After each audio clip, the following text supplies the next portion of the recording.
ધર્મ ઈશ્વર પાસે જવું એ નિર્ગુણ નિરાકાર છે, બધા માટે સરખો છે. પરમાર, મકવાણા, બ્રાહ્મણ, વાગડ કોઈ માટે ભેદભાવ નથી. એ ઈશ્વર એક છે, નિર્ગુણ નિરાકાર. એટલે પહેલો ધર્મ જેને સુખી થવું છે, આજથી ભગવાન પાસે પેપર સારું છે તો કદી નહીં જાય. અને એમાં પેપર આપીને ઘરે આવો ને, જે લખીને પેપર ફાડીને જ ઘેર આવવાનું, ઘેર આવીને ટેલી તો કરવાનું જ નહીં કોઈ દિવસ, નહીં તો બીજું ખરાબ જશે. સપ્લિમેન્ટરી હાથે બાંધી દેવાનું, જવા તો કચરો. તે આ લખ્યું ને મેં આ લખ્યું, પછી બે ખોટા હોય. પહેલો ધર્મ ભગવાન પાસે સોરી ને થેન્ક યુ કહેવા જવાનું.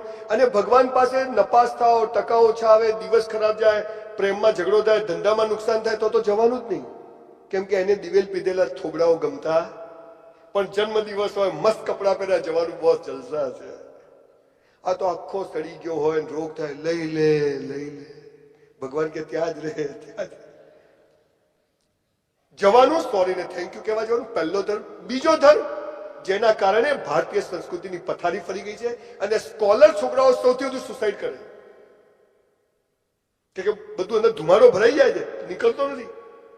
આપણો બીજો ધર્મ શું છે ખબર છે? જેને સફળ થવું છે એનો, રોજ મા બાપને પગે લાગો. તમારે કેટલા લોકો લાગે? Just rays your hand. કેટલા લોકો મા બાપને પગે લાગો? યસ, 5% લોકો છે, એમને સેલ્યુટ. આપણે પૂરું થયા પછી એક સેલ્ફી પડાવીશું. અને જે લોકો નથી લાગતા એમને સલામ કે તમે સાચું બોલ્યા. ઠાकुर टूट सकता है लेकिन झुक नहीं सकता. અને દિવાળી પર લાગે તો કેવી રીતે પેલી રિક્ષાને હેન્ડલ મારતો હોય ને સાહેબ, ઓક્સિજન દેખાય છે, ગુરુત્વાકર્ષણનું બળ દેખાય છે, મોબાઈલના તરંગો દેખાય છે. સાહેબ તમને એક વાત કહું, મારી બા જીવે છે 84 વર્ષના. અત્યારે હું નીકળ્યો ત્યારે સુતેલા હતા. પણ આપણો બીજો ધર્મ છે, રોજ મા બાપને પગે લાગો. હું મારી 84 વર્ષની બાને ઘરેથી પગે લાગીને સાહેબ રોજ નીકળું છું ને, સાલા કોઈના બાપની તાકાત નથી કે ઝુકાઈ શકે, એટલો પાવર હોય છે મારી. મંદિર નથી જતો, ભગવાન જમીન પર આવ્યો નથી, આવવાનો નથી, એની તાકાત નથી, એટલે એને મા બાપનું સર્જન કર્યું. અને મા બાપથી આપણને પેદા કર્યા. આપણો ભગવાન કોણ? ઘરમાં જીવતા ભગવાનને છોડીને પથ્થરોમાં શોધો, તંબુરો ના મળે. આ વાત આપણે સમજ્યા નહીં. ભારતીયો સનાતન ધર્મ છે, પણ સાલા સ્કૂલમાં જ ખોટું શીખવાડે. આ સ્કૂલોની તો પથારી ફેરવી નાખે. 9મા 10મામાં દીકરા દીકરીઓ આવે, કેવી સરસ લાગે. દીકરીઓ, 4 દીકરીઓનો બાપ છું સાહેબ. મારો ભાઈ 2001માં ગુજરી ગયો એક્સિડન્ટમાં. આજે પણ અમે જોઈન્ટ ફેમિલીમાં રહીએ છીએ. મારી ભાભી, મારી બા, મારી વાઈફ, એની 2 દીકરી, મારી 2 દીકરી, એનો દીકરો, મારો દીકરો. મારા બાપુજી કહેતા, જે ભાઈનો ના થાય ને કોઈનો ના થાય. સો લિવ્ડ ઇન જોઈન્ટ ફેમિલી. ગમે તે થાય, સાવણી હોય ને, સાવણી એની સળીઓ ભેગી કરો ને તો કચરો કાઢે, પણ છૂટી પડી જાય ને તો ખુદ કચરો બની જાય. ભેગા રહેવાની આ સમાજ એનું મહેનત કરે છે કે બધા ભેગા રહે. દ્રાક્ષનો ઝુમખો 100 રૂપિયા કિલો વેચાય, પણ છૂટી પડી ગયેલી દ્રાક્ષ કોઈ 10 રૂપિયા કિલો લે નહીં. ભેગા રહેવાની વેલ્યુ છે. મા બાપને કેમ પગે પડવાનું એ સ્કૂલ કોલેજમાં શીખવાડ્યું, સ્કૂલમાં ઊંધું શીખવાડ્યું. 9મા 10મામાં દીકરા દીકરીઓ એવી સરસ રૂપાળી લાગે, છોકરાઓને આછી આછી મૂછો આવે, ત્યારે સ્કૂલમાં એક સોગન ખવડાવે. ખબર છે? એટલે લગ્ન કરવા પાકિસ્તાન જવાનું?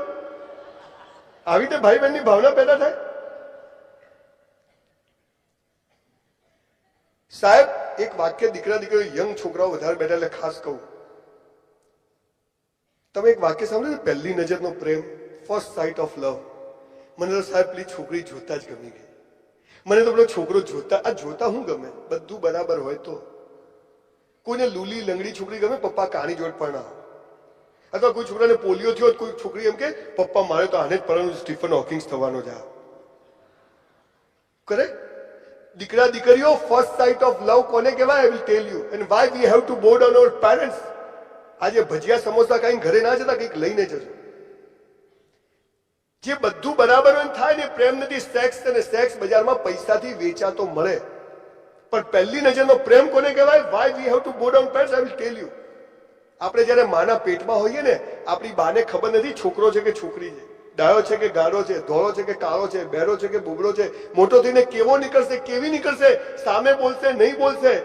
અને આપણું મોઢું જોયા વગર આપણી મમ્મી આપણા માટે લંગોટ, બાળોતી અને ગોદડીઓ બનાવીને રાખે ને, એને પહેલી નજરનો પ્રેમ કહેવાય છે. This is first sight of love. And for that reason we have to bow down there. તમે લોકો ચાહો છો કે વાગડ સમાજમાં મારા 7 લેક્ચરો હોય છે અલગ અલગ વિષય પર, બીજી વાર આવું એવું તમે બધા ચાહો છો? આઈ પ્રોમિસ યુ કે વર્ષમાં એકવાર બોલાવશો તો આવીશ, પણ હું એમને નહીં આવું. અહીંયા એટલા જ લોકોને બેસાડીશ જેટલા લોકો મા બાપને પગે લાગતા હોય. રણમાં ખેતી કરતો નથી, હું ફળદ્રુપ જમીનમાં કરું છું. તો આજે શું કરવું પડે? આજે શું કરવું પડે? આજે આ સમાજ અહીં ઠરાવ કરશે, સાઈન કરાવો બધા જોડે અને મનથી નક્કી કરી કે આજથી આપણે મા બાપને પગે લાગશું. અચ્છા, તમે બધા ઘરે જઈને પગે લાગશો, શું છે? પૈસા નહીં મળે હો બેટા. હાલો કે વાલીઓ વાલ્મીકી ક્યાંથી થઈ ગયો? આપણે 2 હાથ ઊંચા કરી અને મનમાં એવું નક્કી કરીએ કે આજથી મા બાપને પગે લાગશું. આજે સાહેબ આટલું તો કરીએ આપણે. ચલો ત્યારે 2 હાથ ઊંચા કરો. ભાઈ ફોટા પાડી લો મારાની આ લોકોના. ભૂલો ભલે બીજું બધું, મા બાપને ભૂલશો નહીં. અગણિત છે ઉપકાર એના, એને વિસરશો નહીં. લાખો લડાવ્યા લાડ તમને, કોડ સૌ પૂરા કર્યા. એ કોડના કોડ પૂરવા ભૂલશો નહીં. લાખો કમાતા હો ભલે, મા બાપ જેના ના ઠર્યા એ લાખ નહીં પણ રાખ છે, આ માનવું ભૂલશો નહીં. સાહેબ, હું જો ગુજરાતનો સીએમ થયો ને, થવાનો છું, નક્કી કર્યું છે. તમે હસતા નહીં, નક્કી કર્યું. મોદી સાહેબ પાસેથી શીખ્યો વિચારો ઊંચા રાખવા. Thank you sir. ચલો એક વોટ પાક્કો આપણો. તો નિયમ નંબર 1 શું લાવવાનો છે કે સ્કૂલમાં પેલું પ્રતિજ્ઞાપત્ર નથી, ભારત મારો દેશ કાઢી નાખવું છે. અને આ લાવવું છે, ભૂલો ભલે બીજું બધું, મા બાપને ભૂલશો નહીં. દીકરા દીકરીઓ 94 જેમ જેમ ટકા વધે ને, મા બાપને વધારે પગે લાગજો. અને સાહેબ, તમારા કારણે તમારા મા બાપની આંખમાં એક વાર આંસુ આવી ગયા ને, દુનિયાની સાલી નર્કમાં પણ જગ્યા નહીં મળે બોસ. એક વાર તમારા મમ્મી પપ્પાની આંખમાં તમારા કારણે આંસુ આવી ગયા, આ કામ કરશો નહીં. અને બીજું, મા બાપને પગે ના લાગો તો કઈ નહીં, પણ એવું કોઈ કામ ના કરતા કે તમારા મા બાપને કોઈને હાથ જોડવા પડે, એવું કોઈ કામ ના કરતા. આ વાત યાદ રાખજો. આજે તમે બહુ સરસ સ્કોલરો ભેગા થયા છો. આ આપણો બીજો ધર્મ છે. ત્રીજો ધર્મ, સારા શિક્ષકોને પગે લાગો, સારા ગુરુઓને પગે લાગો, જેને તમારું જીવન બદલવામાં રસ છે, જેના શબ્દોથી તમારા જીવનમાં પરિવર્તન આવે છે, એને પગે લાગો. એના વાઇબ્રેશન હોય છે જેમ મા બાપના વાઇબ્રેશન હોય છે. ચોથો ધર્મ, રોજ કસરત કરો. Your body must be in good shape. પાન મસાલા ગુટકા આટલે પેન્ટ પહેર્યો. Low waist. હાલ તારે વેસ્ટ જ ક્યાં છે? ખેંચો તો ઉતરી જાય, કૂતરું પડે તો એટલે કડી જાય. દીકરા દીકરીઓ કસરત કરો. જમવાનું રાખ્યું છે? હા, જોજો હમણાં આખી ડીશ ભરશે. ભજીયા, સમોસા, દાળ, કઢી, બાસુંદી. પછી કે ગેસ થઈ ગયો, બાટલો થઈ જશે. હાલા ગેસ નહીં, તું કસરત કરો સાહેબ. ઈશ્વરે આ જેવું આપ્યું છે આવું ના હોય એને પાછું આપવું છે, આનાથી મસ્ત આપવું. હું જાડા પતલાની વાત નથી કરતો, 0 ફિગર ફિટ હોવા જોઈએ. આપણી બેગ જાતે ઉપાડી શકીએ, આપણું કામ જાતે કરી શકીએ, ગમે તેને ફેટ પકડી શકીએ. આમાં મજબૂત બનો, શક્તિશાળી બનો. છોકરીઓ તો પથરો મારે આટલે પડે, પેલો મને હેરાન કરે છે, ઉપાડી જશે. હવે એવો ટાઈમ આવવાનો, લઈ જ જશે તમે. ચોથો ધર્મ, હું જો ગુજરાતનો સીએમ થયો ને સાહેબ, બોલો યાર કે થવાના છો તો મને શું પાવર આવે થોડોક. I need motivation from Mumbai people. નિયમ નંબર 2 લાવવાનો છે. શું? ધોરણ 12 પછી નો મેડિકલ, એન્જિનિયરિંગ, બીએસસી, બીકોમ, 1 વર્ષની મિલિટરી ટ્રેનિંગ.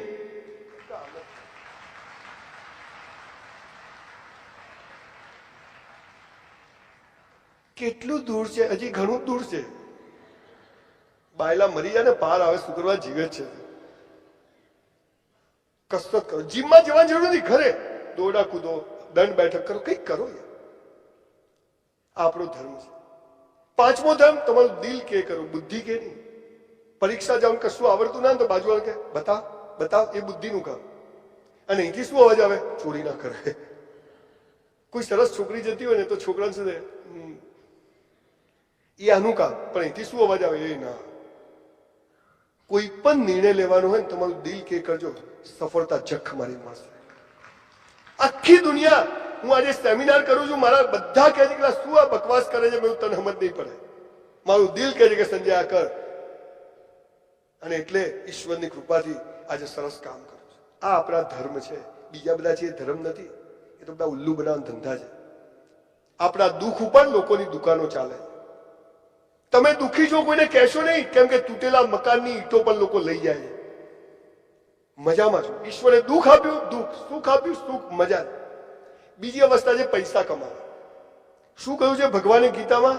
હે મનુષ્ય, ઈમાનદારીથી મહેનત કરવી તારા હાથમાં છે, ફળ આપવું મારા હાથમાં છે. કર્મણેવા અધિકારસ્તે મા ફલેષુ કદાચ. હે મનુષ્ય, તું કર્મ કર. પણ આજે બજારમાં જે નેતાઓ ચોર કંપનીઓને કરપ્શન હરામના રૂપિયા ઘરમાં જોઈ 100-200 કરોડ રૂપિયા જોઈને આપણે કે ઈમાનદારી તેલ લેવા જાય, પૈસા બનાવો, એટલે બધા ખોટું કરવાનું ચાલુ કર્યું. પણ તમને નવાઈ લાગશે, ગુજરાતના 70 ચોર રાજકારણીઓ, બ્યુરોક્રેટ્સ, બિઝનેસમેનનું મેં લિસ્ટ બનાવશે, જેમણે હરામના 200-300 કરોડ ઘરમાં ભેગા કર્યા. મેં એમની પાસે મારી બહુ મોટી ટીમ છે સાહેબ. એમની ટીમ તપાસ કરી, આ 70 જણના ઘરમાં શું પરિસ્થિતિ છે ખબર? પત્નીને કેન્સર, પોતાને કેન્સર, એકનો એક છોકરો મરી ગયો, છોકરીઓ ભાગી ગઈ. બોસ, બધું અહીં છે. 1 રૂપિયો હરામનો જો ઘરમાં આવ્યો ને, આપણી ઓલાદને પણ રોઈ રોઈને વ્યાજ સાથે ચૂકવવો પડશે, એનો કાયદો. હું સાહેબ જે બોલું છું એ કરું છું ને, કરું છું એટલું જ બોલું છું. ખોટું કરશો નહીં. આ નસીબ ભગવાને ગરીબ